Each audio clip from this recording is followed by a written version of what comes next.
No vídeo de hoje, faremos a interface entre os principais componentes presentes na coluna de um microscópio eletrônico e o nome dos principais parâmetros que podemos variar durante uma rotina de aquisição de imagens. Muito bem, o primeiro parâmetro muito falado na rotina da microscopia eletrônica é a alta tensão do microscópio. Muitas vezes, dizemos que este ou aquele microscópio opera a, por exemplo, 80, 120 ou 200 kV. Este valor de tensão se refere à diferença de voltagem total que ocorre nos discos do acelerador, componente este que fica localizado no canhão e já foi apresentado nos vídeos anteriores. Neste slide, podemos ver uma janela do software que regula a tensão do microscópio. Logo abaixo do canhão, existe o sistema de lentes condensadoras. Este sistema de lentes tem como principal objetivo focar e direcionar os elétrons para a amostra. Como já apresentado no vídeo sobre lentes do microscópio eletrônico, um sistema de lentes é composto por 4 componentes principais: um ou dois pares de defletores, a lente propriamente dita, que pode inclusive ser mais de uma, os controladores de astigmatismo e a abertura. No sistema da lente condensadora, a maioria dos microscópios apresentam duas lentes, que são conhecidas pelos nomes de C1 e C2. A quantidade de corrente que passa por estas lentes pode ser controlada pelo operador do microscópio, e entenderemos o que cada uma delas faz.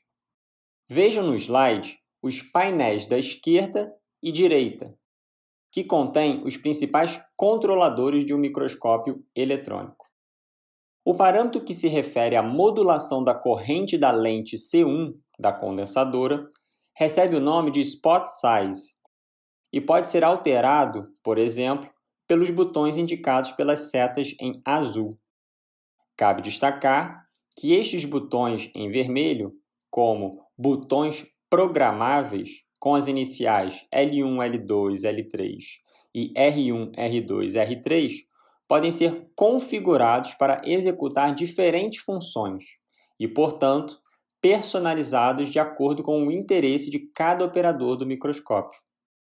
Aumentando o valor do spot size, ou seja, a quantidade de corrente que passa pela C1, teremos como efeito direto um menor ponto de iluminação na tela de luminescência do microscópio, e desta forma, um feixe com menor brilho alcançando a amostra, porém com maior coerência. Vejam esta relação na parte inferior do slide à esquerda. Seguindo o mesmo raciocínio, se diminuirmos o valor de spot size, teremos os efeitos inversos. O segundo parâmetro bastante utilizado em microscopia é a intensidade do feixe, como indicado pela seta em verde no painel.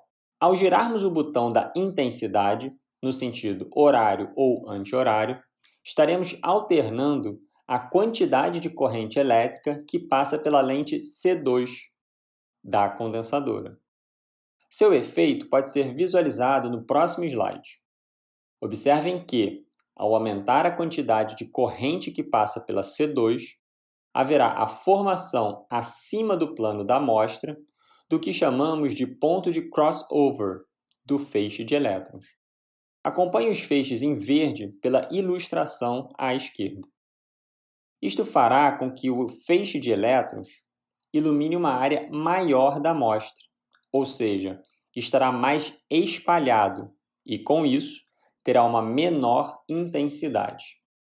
Se agora diminuirmos a força da lente C2, o ponto de crossover se aproxima da amostra, até o momento em que ele alcança o plano da amostra, situação esta em que se tem uma pequena área de iluminação e uma grande intensidade, ou seja, o fluxo de elétrons dispensado sobre uma determinada área da amostra.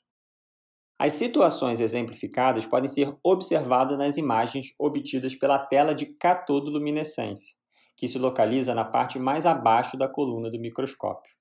O próximo parâmetro que é possível controlar em um microscópio eletrônico é o tamanho da abertura da lente condensadora. Este parâmetro pode ser ajustado em qualquer dos sistemas de lente do microscópio. Este ajuste é mecânico e não envolve a variação de correntes elétricas. A maioria dos microscópios vem com um conjunto de aberturas de orifícios pré-estabelecidos para cada lente, como mostrado na ilustração superior à direita. Em alguns tipos de microscópios, como representado na imagem, para se alterar o tamanho da abertura de cada sistema de lente, basta localizar o dispositivo ilustrado com as setas vermelhas e girá-lo.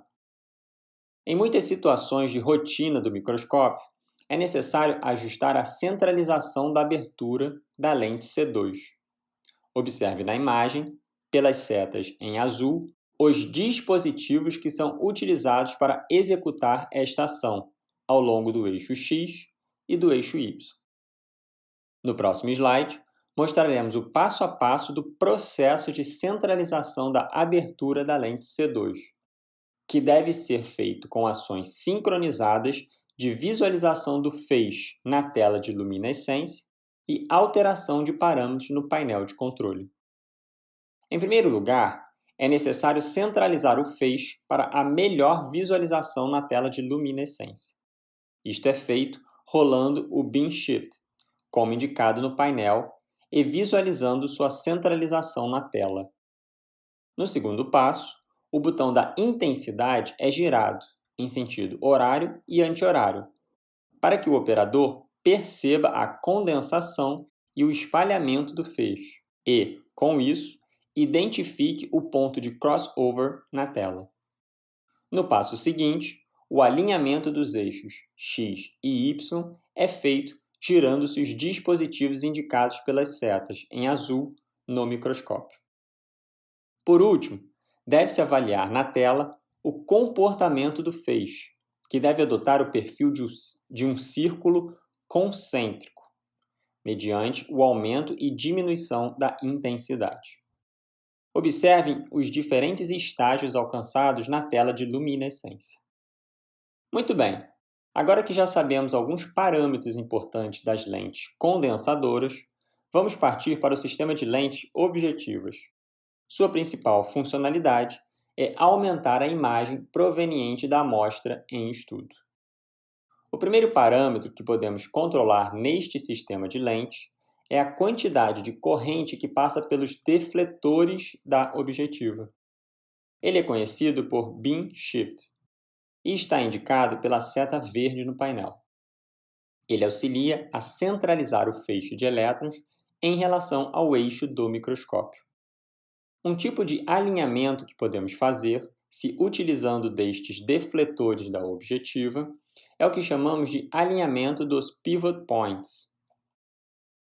Este alinhamento inclui uma série de parâmetros que nos permitem, por exemplo, realizar uma mudança no ângulo do feixe, ou do inglês tilt, sem alterar o deslocamento, ou do inglês shift, do mesmo. Podemos ainda calibrar de forma a realizar um deslocamento do feixe sem alterar o seu ângulo. Observe a explicação desse tipo de calibração pelas ilustrações indicadas no slide. Com relação ao posicionamento da amostra no microscópio, é possível controlar com um joystick, que está indicado no painel com a seta vermelha, sua posição pelos eixos X e Y, além da altura no eixo Z da amostra, parâmetro conhecido por altura eucêntrica. O ajuste da altura eucêntrica é realizado por meio de um botão chamado Wobbler, conforme indicado no painel pela seta em verde. Ao acionar o Wobbler, o compartimento que acomoda a amostra, indicado pelas setas em preto, começa a realizar movimentos pendulares de um lado para o outro. E com o ajuste dos botões indicados pela seta azul, a altura em Z é alcançada. Para avaliar se a amostra está localizada em sua altura eucêntrica, utiliza-se como referência a visualização do material pela tela de luminescência do microscópio. Podemos dizer que alcançamos a altura eucêntrica da amostra quando, ao fixar um ponto de maior contraste na imagem, por meio da visualização na tela, este não sofre os mesmos efeitos de movimentos pendulares do compartimento que acomoda a amostra.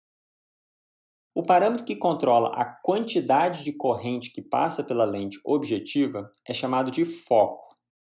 Os efeitos da formação de imagens adquiridas no foco, abaixo ou acima do foco serão discutidos mais à frente neste curso. Por fim, temos o sistema de lentes projetoras, cujo principal papel é aumentar ainda mais a imagem proveniente da amostra. Como é possível perceber na ilustração deste slide, este sistema de lentes pode contar com até 3 lentes conhecidas por lentes intermediárias e projetoras. Não diferente do que ocorre nas outras lentes, o operador do microscópio também tem a capacidade de alterar a quantidade de corrente que passa pelas lentes projetoras. Isto pode ser feito pelo parâmetro magnificação, indicado no painel de controle pela seta em verde. Observe que o que geralmente ocorre quando giramos continuamente o botão de magnificação no sentido horário ou anti-horário é a mudança de determinados regimes de magnificação, que, dependendo do microscópio, recebem o nome de LM, ou do inglês Low Magnification, M de Magnification e SA de Selected Area. Estes regimes representam ajustes pré-determinados de corrente entre as 3 lentes projetoras, de forma a facilitar com que o operador possa navegar entre os diferentes regimes sem perdas excessivas de tempo para o processo conhecido por histerese, conceito que iremos apresentar em instantes. Em suma, vejam a complexidade que existe no interior da coluna de um microscópio eletrônico, de forma a permitir com que os elétrons vindos do canhão sejam focados, espalhados pela amostra e posteriormente coletados para a formação de imagens amplificadas no detector. Podemos dizer que um microscópio eletrônico é um tipo de microscópio composto, ou seja, a formação de uma imagem amplificada por uma lente serve de objeto para a formação de uma imagem ainda maior pela próxima lente, de forma que, ao alcançar o detector, um objeto de tamanho nanométrico possa ser magnificado centenas de milhares de vezes. A montagem dos múltiplos sistemas de lentes a alturas definidas por planos conjugados permitem este tipo de abordagem e magnificação no microscópio eletrônico.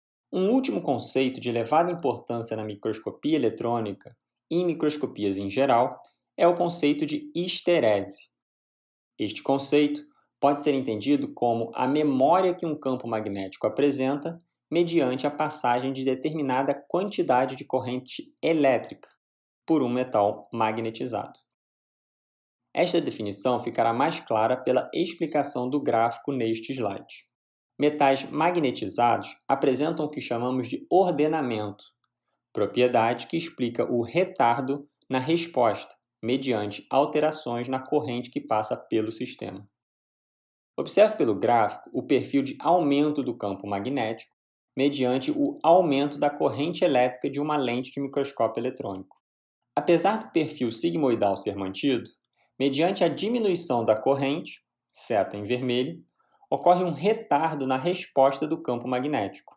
Este fenômeno pode ser visto quando, em uma mesma corrente, ocorrem 2 valores de campo magnético. Na prática de operação de microscópios, a histerese pode ser observada quando se alteram os regimes de magnificação ou mesmo quando ocorre alteração abrupta nos valores de corrente de qualquer uma das lentes.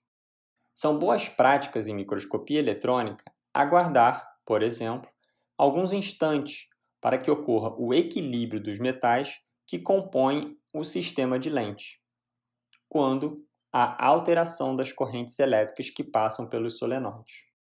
Muito bem, Na próxima aula, falaremos sobre o compartimento porta-amostras. Até lá!